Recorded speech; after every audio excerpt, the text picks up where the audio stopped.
Bueno, en las últimas horas, Patricia Bullrich recibió a un gendarme y a una policía que habían matado a delincuentes y que luego estos uniformados fueron absueltos por la justicia. Nos acompaña María del Carmen Verdú, de Correpi. Gracias, María del Carmen, por haber venido. No, al contrario, gracias a ustedes por el espacio. Bueno, ¿qué tiene para decir sobre esta noticia, la última que acabamos de dar? En primer lugar, tenemos que ser muy cuidadosos cómo utilizamos algunos términos. Porque este gendarme y esta mujer policía mataron personas, mataron seres humanos, que no llegaron a ser condenados por algún delito que hubieran cometido. En el caso de Carla Céspedes, sabemos que ese muchacho había entrado a robar a un supermercado chino y que estaba escapando, tratando, lo vimos todos en el video, intentando poner en marcha su moto para escapar. Ahora, no llegó a ser juzgado precisamente porque la mujer policía Carla Céspedes lo fusiló por la espalda en una situación en la que podría haber hecho un montón de otras cosas para intentar cumplir con su obligación, que era detenerlo. El Código Penal no dice el que matare a una buena persona cuando define el homicidio. Dice el que matare a otro ser humano, a otra persona, sin distinción de si es el ciudadano ejemplar o si es el gordo valor. Esa distinción el Código no la hace, no la tenemos que hacer nosotros. Bien. O por lo menos los que queremos vivir en una sociedad donde esa distinción no se haga. Otra cosa es que tengamos una policía, una gendarmería, una prefectura, que aparentemente solamente pueden, según sus propios dichos, detener a una persona si le meten un tiro por la espalda. Porque en todos estos casos nos están diciendo, incluso los jueces, cuando procesan por homicidio, pero dicen en exceso del legítimo cumplimiento del deber, como en el caso Chocobar, lo que nos están diciendo es que es parte del cumplimiento legítimo del deber de detener a esa persona que cometió un delito para juzgarla y condenarla si corresponde, pegarle un tiro porque no hay otro modo de detenerla. Quiere decir que tenemos una policía, una prefectura, una gendarmería que solo puede detener a alguien si la mata. María del Carmen, ¿y le parece que esto, la actitud concretamente en el caso Chocobar, haberlo recibido a Chocobar inmediatamente después del episodio, declaraciones que se hacen en los medios de comunicación y que también ahora seguramente vamos a repasar porque vale la pena hacerlo, hay una especie de envalentonamiento o avance de las fuerzas de seguridad en ese sentido? ¿Hubo un mensaje desde el gobierno para las fuerzas de seguridad? Saquémosle la especie de... Lo que hay es una orden directa de actuar de esta manera. En enero de 2016, hacía poquitas semanas que había asumido el gobierno de Cambiemos, ya tuvimos una primera señal muy clara con aquel fallo del Tribunal Superior de Justicia de la ciudad, que prácticamente al día siguiente del anuncio de la creación de la nueva fuerza para la ciudad de Buenos Aires, con la transferencia de la federal o de la parte de comisarías de la federal más la metropolitana, dio la orden de no hace falta siquiera indicio de sospecha para interceptar o detener a una persona en este ámbito. Conclusión, todos los días nos enteramos de requisas, gente que bajan de los colectivos, que les vacían la mochila, los bolsillos, etcétera, con una profundización que nunca en los 30 años anteriores hemos visto, porque por cierto la averiguación de antecedentes existe desde siempre, pero nunca con esta profundización. Con el gatillo fácil sucede lo mismo. Cuando el policía Chocobar es recibido en Casa de Gobierno al día siguiente de ser procesado por la justicia y el presidente de la Nación sale poco menos que en cadena nacional a decir, es un héroe, necesitamos más policías como usted, claramente está dando, no un mensaje subliminal, está dando una orden precisa, que es la misma que da Patricia Bullrich al día siguiente del fusilamiento de Rafael Nahuel, cuando, respecto de los prefectos, dice la única versión de verdad es la versión de la fuerza. Y eso es lo que después aplican los jueces en su sentencia. Ayer tuvimos a un consultor político y preguntándole cómo el gobierno iba a llevar adelante la campaña para el 2019. Una de las banderas del gobierno va a ser la mano dura, nos decía este analista político. No hay ninguna duda, porque además nosotros venimos diciendo desde Correpi que estamos atravesando una etapa que solo podemos definir como verdadero estado de excepción, con suspensión de derechos y garantías. Tenemos un nivel de vigencia de el conjunto de nuestros derechos que está a la derecha de lo que era la lógica represiva en el Far West. Porque en el lejano oeste, el sheriff, antes de dispararle a Butch Cassidy, tenía que esperar que el otro desenfundara, y si le llegaba a tirar por la espalda, lo linchaban por cobarde.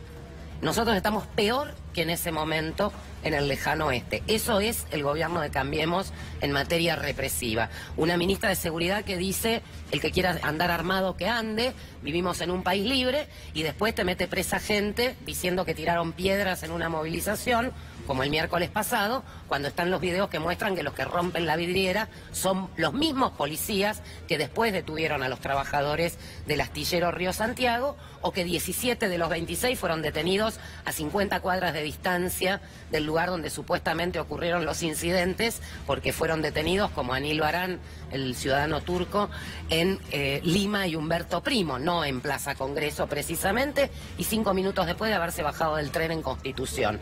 Entonces, la diferencia que tiene la política represiva del gobierno de Cambiemos en relación a todos los anteriores es que, si bien el gatillo fácil, la represión política, las persecuciones, el hostigamiento, siempre son políticas de Estado, cuando no son los trabajadores y las trabajadoras quienes gobiernan, para este gobierno es política de Estado pública y explícitamente reivindicada. Y hacen campaña con eso, y hay gente que los vota por eso. Y de ahí la enorme necesidad que tenemos los sectores que defendemos la vida, que defendemos los derechos de las personas, que queremos vivir en un país diferente, de mantener el protagonismo popular en la calle, porque es la única manera de frenar este escándalo que estamos viviendo desde todo punto de vista, político, jurídico, ideológico. María del Carmen, yo iba a preguntarte por esto, vos entraste en el tema, yo te iba a preguntar por Bolsonaro, Brasil, ¿no? Y el análisis puede ser muy profundo y muy largo, pero podemos resumirlo en que supongamos que hay una parte de la sociedad que dice, bueno, la cuestión seguridad no se ha logrado resolver, digamos, en lo inmediato, entonces, bueno, la ministra llama a armarse a la sociedad, y el que quiere que armarse, que se arme, si bien parece que dejando de lado las leyes y lo que dicen las leyes en nuestro país, no lo quiero pasar por alto, pues es importantísimo, pero hay un porcentaje de la gente que puede pedir esto. ¿Cómo les explicamos que el uso de las armas tienen que estar en manos de la fuerza de seguridad? Por más que parezca una obviedad, pero digo, puede haber gente del otro lado pensando eso en este mismo momento. Mira, una de nuestras tareas fundamentales como organización antirrepresiva es dar esa discusión en los barrios. Porque cuando vos llegás por primera vez a un barrio a hacer una charla, a repartir unos volantes en una plaza o a hacer una radio abierta, por lo general aparece algún vecino, alguna vecina con la mejor buena voluntad, que te dice, pero con la inseguridad que hay. Y ahí lo que tenés que hacer es dar la discusión, porque el tema es que estas ideas también se cooptan y también se genera un falso consenso respecto de lo que no es la solución sino la causa del problema. Y por eso estaba bueno el ejemplo que ponías del fenómeno Bolsonaro en Brasil, que sin duda no tiene la culpa de Macri, pero sirve ahí sí para envalentonar a la derecha en todo el continente, ¿no? Pero sería todo otro programa hablar de Brasil. La situación es la siguiente: cuando vos a ese vecino o esa vecina que te dicen, pero hay robos, hay esto, hay drogas, se secuestran a las pibas para someterlas a la prostitución, y vos empezás a preguntarle, ¿y dónde está el kiosco del que vende Paco? ¿Dónde está el tranza en este barrio? El vecino sabe, allá, en el otro lado. ¿Y quién viene los viernes a la noche a buscar la recaudación de la semana? El coche de la brigada, el servicio de calle.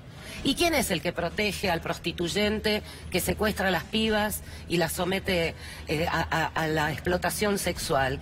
Y también, de vuelta, es el jefe de calle. Entonces, si vamos a hablar de la criminalidad que preocupa a la gente, hablemos de quiénes la generan. Cada vez que se desbarata una gran banda de narcotraficantes, de piratas del asfalto, de secuestradores, de lo que sea, uno apenas hace así, saltó el botón. Eso es un hecho.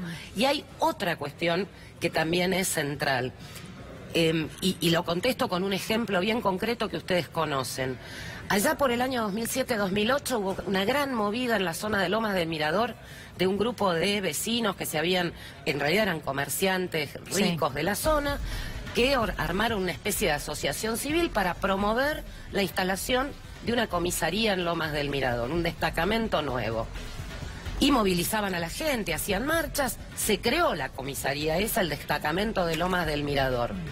5 meses después ese destacamento desapareció a Luciano Arruga y los mismos vecinos y vecinas que habían sido engatusados para apoyarlo se dieron cuenta que metieron el enemigo en el barrio y fueron los que, movilizados y acompañando a la familia de Luciano y a sus amigos, lograron el cierre del destacamento que hoy es un centro cultural. María del Carmen, un sector de la sociedad le está pidiendo al presidente Macri que termine con la protesta social, pero ¿a través de qué mecanismo le pide? Los empresarios. Sí. Los empresarios quieren que termine la protesta social para poder llevar adelante sus mecanismos para aumentar de manera todavía más indiscriminada su tasa de ganancia. Pero el sector de la sociedad, discúlpame, la María única del Carmen, forma de frenar la protesta social es que no haya razones para protestar. Pero yo me refiero al sector social adherente a Cambiemos, que le pide basta de movilizaciones. ¿Qué mecanismo le pide esa sociedad? ¿A través de represión, de más detenciones?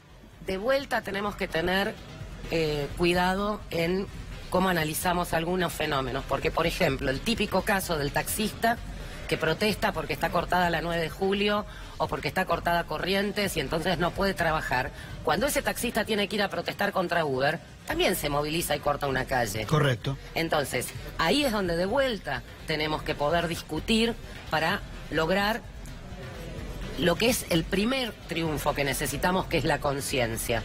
Porque a mí me pasa muchas veces, caminando por la calle, en mi trabajo, con colegas, con clientes, que salgan estos temas, qué barbaridad, qué inseguridad que hay, y uno se pone a preguntar, y es la misma vecina que cuando le aumenta la tarifa de la luz sale con la cacerola a cortar la calle de su cuadra.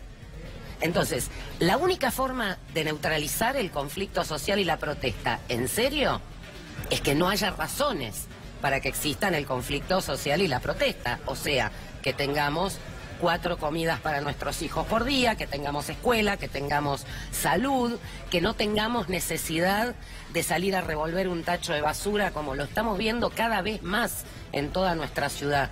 Por cualquier avenida que uno camina se da cuenta la cantidad de gente que está viviendo en la calle que no estaba hace un año atrás. Y los números son muy claros en cuanto a cómo ha empeorado la calidad de vida de la clase trabajadora en la Argentina. Entonces, todo lo demás es represión.